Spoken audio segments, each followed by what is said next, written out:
My son once asked me, and he said, Mom, why is it that you have two different characters? The one, no, he called it the smiling one. The smiling one when I'm relating with people outside, and the serious one when I'm dealing with matters that concern them. That got me thinking, could it be that my children don't recognize my real character? Or possibly he's trying to manipulate me into smiling always for them to get away with a lot of things. And I answered, you see that smiling one? That's the real me.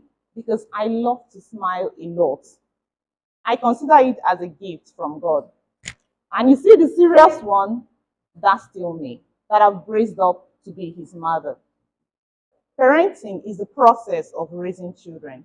It comes with a series of experiences that is different for every mother and relatable in many ways. Parenting can be viewed from two perspectives, from a father's point of view and from a mother's point of view. But I would like to talk about parenting as a mother. From the part of the world that I come from, the bulk of parenting rests on the mothers, while the amazing dad work tirelessly to provide for the family, which is a very important role because it provides an enabling environment for parenting to thrive. Back when I was single, I used to think parenting is simple and easy. Just bring your child to the world, nurture the child, guide and direct the child, correct where necessary, and boom, a perfect child. Like the garbage in, garbage out of computer. But now I know better. From the point of conception and birthing a child, mothers begin to experience a lot of changes. Emotional changes, physical changes, psychological changes, even changes in their lifestyle. Apart from the usual wonderful feelings of excitement, joy, that kind of feeling that comes when you have a child, mothers experience a lot of resentment, depression, psychological and mental breakdown. Before I became a mother, I used to juggle between size 6 and size 8. I even had to eat a lot for my wedding gown to fit. But now I'm a size 14. People used to tell me that I'm even lucky to be a size 14 after having 4 children. My first is 11 and my last is 2. I'm also someone who loves attending events. I love weddings. I could just pick up my phone and call my friends and plan for the weekend, weekend get together, the weekend hangout thing. Just mention wedding and I'm there. But ever since I became a mother, I cannot count the number of events, invitations that I've declined. I even missed my best friend's, one of my best friend's wedding, that I was supposed to be a chief bridesmaid. The reason being that I could not travel due to the fear of threatened miscarriage, as advised by my doctor. When it comes to our career, motherhood drains our career partly or totally. I graduated from the university as a computer scientist. I was lucky enough after my youth service to get a job in a reputable IT firm as a network engineer. I did the work for some years, got married, had my first child, and shortly after I returned from maternity leave, I found out that the company was having some challenges that made it difficult for them to meet up with their financial challenges. So at some point, I had to quit. Then, of course, with my experience and certification that I had at the time, it was easy for me to apply for other jobs. But most of the jobs were jobs that would either take me away from the state I was currently residing with my family, or that they were too demanding. And owing to the fact too that my husband was doing a time demanding job.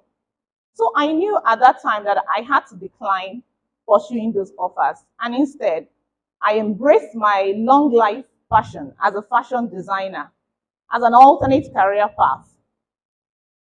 Though in a very low key though, some of us mothers have had to pick up their career at some point in their life, and they are doing great. Some have been able to find a balance between motherhood and their career, while some of us have had to make that difficult decision to be a stay-at-home mom and raise their children. For me, I consider that as a gain and a privilege. Why did I call it a gain and a privilege? It's a gain because you don't know what it means to be there to raise your children. It's a privilege because not everybody are privileged enough to have enough financial support to be able to say, I will stay at home and raise my children. But whichever one you belong to, may your labor not be in vain. It also is not all gloom and doom. I've had times when I've asked myself, the worry moments of parents and mothers. I've asked myself, why this? Why that? Why this behavior in my children? Could it be something that I'm doing wrong? Could it be friends, environment, or probably the internet that is influencing them wrongly? Yes, one or all of these could be the answer that I was looking for.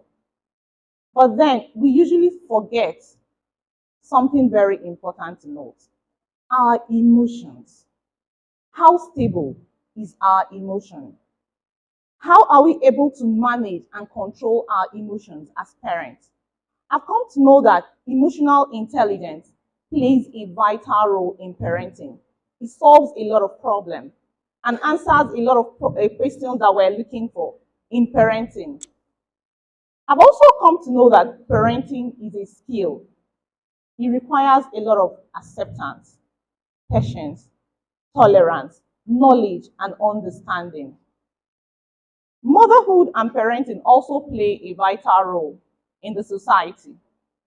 Without mothers, the world will go into extinct, Without parenting, on the other hand, we won't have a stable society. Imagine a world with a lot of children that are not properly raised. That will mean a society full of chaos. For me, motherhood is one of the greatest jobs of all time. So as a mother, just know that you're doing great. In conclusion, I would like to remind us all that motherhood is a journey. The little secret for me is acceptance, patience, tolerance, knowledge, and understanding. Applying all these in our different unique experiences, making mistakes, learning from them. It's something I've come to know as learning, unlearning, and relearning. Doing our best and leaving the rest for God. Thank you.